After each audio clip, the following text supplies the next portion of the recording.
जय हिंद, मैं निखत परवीन और आपका स्वागत है हमारे यूट्यूब चैनल पर। तो आज का सवाल है, क्या ईरान और इजराइल के बीच चल रहा यह युद्ध पूरी दुनिया को खींच ले जाएगा तीसरे विश्व युद्ध की ओर? क्या G7 शिखर सम्मेलन एक नई साजिश का मंच बन गया है? कौन कर रहा है मध्यस्थता? कौन दे रहा है युद्ध को हवा? और कौन है जो शांति की बात कर रहा है लेकिन असल में चाहता है टकराव? आइए जानते हैं इस बड़े विश्लेषण में। दोस्तों, कनाडा में चल रहे G7 सम्मेलन में यूरोपीय नेता खाड़ी देशों जैसे ओमान, कतर, सऊदी अरब को सामने रखकर ईरान को वार्ता की मेज पर लाना चाहते हैं, लेकिन ईरान मांग कर रहा है इजराइल के साथ एक संयुक्त युद्ध विराम की। इजरायली प्रधानमंत्री नेतन्याहू इसका विरोध कर रहे हैं और डोनाल्ड ट्रंप वो खुलेआम इजराइल की सैन्य कार्रवाइयों की प्रशंसा कर रहे हैं।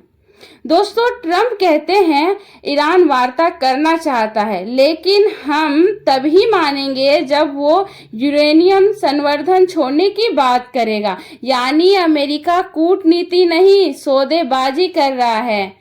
इजराइल की सैन्य बढ़त को एक ट्रेंडिंग कार्ड की तरह इस्तेमाल कर रहा है। दोस्तों, ईरानी विदेश मंत्री आराघची ने सीधे ट्रंप को चेताया कि नेतन्याहू आपको बेवकूफ बना रहा है। वह एक ऐसे समझौते को बर्बाद कर रहा है जो अमेरिका और ईरान के बीच हो सकता था। आराघची ने कहा कि अगर वाशिंगटन नेतन्याहू को चुप नहीं कराता तो युद्ध की आग और तेज होगी। दोस्तों, फ्रांस, जर्मनी और ब्रिटेन ने ईरान को चेतावनी दी कि IAEA निरीक्षण रोको मत, परमाणु अप्रसार संधि से बाहर मत निकलो, नहीं तो कूटनीति का रास्ता बंद हो जाएगा। लेकिन दोस्तों, यूरोप को खुद भरोसा नहीं कि ट्रंप नेतन्याहू पर कोई दबाव डालेंगे।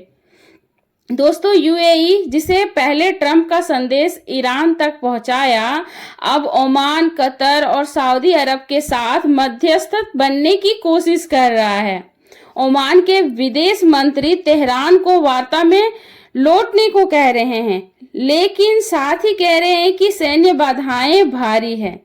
दोस्तों, ईरानी राष्ट्रपति मसूद पेजेश्कियन ने कहा कि अगर अमेरिका ने इजराइल को नहीं रोका तो हमारी प्रतिक्रिया और खतरनाक होगी। यानी ईरान सीधे अमेरिका को जिम्मेदार ठहरा रहा है और चेतावनी दे रहा है कि युद्ध में अमेरिका का भी नाम लिखा जाएगा। दोस्तों, यूरोप को डर है कि अगर इजराइल ने ईरान की सत्ता को गिरा दिया तो नया शासन कैसा होगा? क्या होगा अगर ईरान हॉर्मुज जलडमरूमध्य को बंद कर दे? दोस्तों, तेल की कीमतें आसमान पर जाएगी और दुनिया की अर्थव्यवस्था को झटका लगेगा। दोस्तों, ईरान कहता है हमें परमाणु बम में दिलचस्पी नहीं, लेकिन यूरेनियम संवर्धन के अधिकार पर अड़ा है। यानी हथियार नहीं चाहिए, लेकिन उसके रास्ते का गेट खुला रखना चाहता है।